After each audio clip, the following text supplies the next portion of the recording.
Hello guys, Miha F1 here. It's time to rank all the liveries after we actually saw them on track during the Bahrain pre-season test. I have to say my ranking won't take into consideration marks I gave to the individual livery reviews in my videos. Rank will be determined by how the car looks on the track. Before further ado, let's begin. We'll start from the back. At number 10 I have McLaren. This could be a bit controversial because lots of people really seem to like it. In my opinion, they stripped too much papaya from the car. It got predominantly carbon, which doesn't look that good. A light blue of the last year doesn't match the car all that well. Maybe because last year's there was a bit of black between papaya and the blue. Putting color on the rear wing was a mistake. They should have left it on the main body, and that's why McLaren comes at last. Next on number 9 we have Alpine. They showed us two liveries like last year, but I'll only include the main one. The livery looks better on the track than it did during the show. Plain carbon and black mix much better, almost indistinguishable between one another. But still, the weakest part is also the main part, and those would be the colors. I understand that the pink is important to BWT, and the blue is Alpine's main color.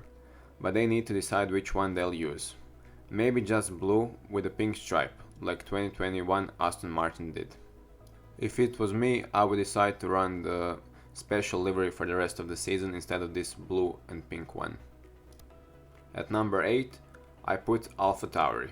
I was really disappointed with the car they showed us during the launch, but seeing the car on track, my opinion of it changed. It is better from most angles, but still, the front to side view, when the camera captures it, makes it look horrendous. The nose looks too blocky with that much white on it, which just ends when it gets to the chassis. Before I wasn't so sure about the red, but seeing the car on track, it makes it pop. All that improved my opinion of AlphaTauri. Moving on to number 7, I got Williams. Their diamond-shaped design looked much better on the renders.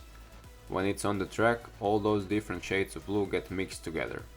It makes it hard to tell apart. It just looks like a big blob of purple or dark blue. At least the Duracell stands out on the engine air intake. Not much more to say about them, so let's move on. Number 6 is occupied by Alfa Romeo. They are amongst those whose liveries look a bit worse than on the renders. The transition from the carbon to the red looks a bit more dull, kinda like it comes at a lower angle than I thought. Also the carbon sticks too much, which makes it look unfinished and not that good. Now we come to the top 5, and at 5th place I put Red Bull. There isn't much to mention here. It's basically the last year's livery with few sponsor changes. It looks as good as it looked since 2016. But it's getting boring. But I understand, it's iconic, just like the McLarens from 1980s. If they would change it constantly, it wouldn't be this memorable. Let's move on to the number 4. This place is occupied by Silver Arrow. Oh wait. I should say a Black Arrow. Of course, I'm talking about Mercedes. They changed their livery the most. All of the fans wanted them back in black, and they listened. When we compare the show car to the car we saw on the track, the line that separates the painted part of the car and the naked carbon fiber, it looks worse. It's much more noticeable and distracting. Maybe it's because dust sticks more to carbon than it does to the paint. Driver's colors still look out of place. At least it doesn't look that bad while the car is in motion. Top 3 time comes. Pause the video and try to guess in the comments my top 3. And share your rankings. Without further ado, at number 3 I placed Haas. This is the one that improved the most from the renders to the track. The way it looks from the front is magnificent. Also, almost the complete color swap from the white of the front to the mostly black from the side looks so smooth. Haas is the car that the carbon suits the most, and the mix of white, red and black is astonishing. Enough said. Moving on to number 2, I got Aston Martin. Their livery changed the least from the renders to the track. Green still looks as beautiful as ever. The lime stripe got a bit lost while the car is rushing on the track. but it's still recognizable enough. There is so little carbon present on the car, which is fantastic compared to other teams.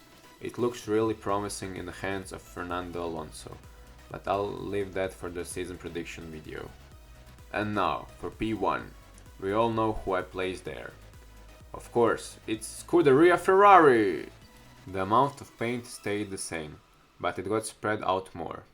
Red of the side pod got placed on the end plates of the front wing, and on the sides of the rear wing. The red just looks too damn good. On the Bahrain track, it just looks so beautiful and quick. I might be a bit biased because it's my favorite team, but I think that we can all agree that we had lots of beautiful liveries this year that are really close, and it makes it hard to rank them.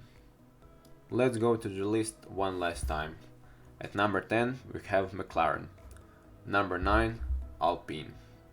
Number 8 AlphaTauri. 7 Williams. Number 6 Alfa Romeo. 5th place comes Red Bull. 4th Mercedes. And now for the podium places. 3rd place Haas. 2nd place Aston Martin, and 1st place Ferrari. That would be all. This was the first one of the longer video formats that I will be doing from time to time. Hopefully you enjoyed it, and I didn't step on anyone's toes. Feel free to discuss your lists in the comments, but stay respectful. Until the next time, bye bye!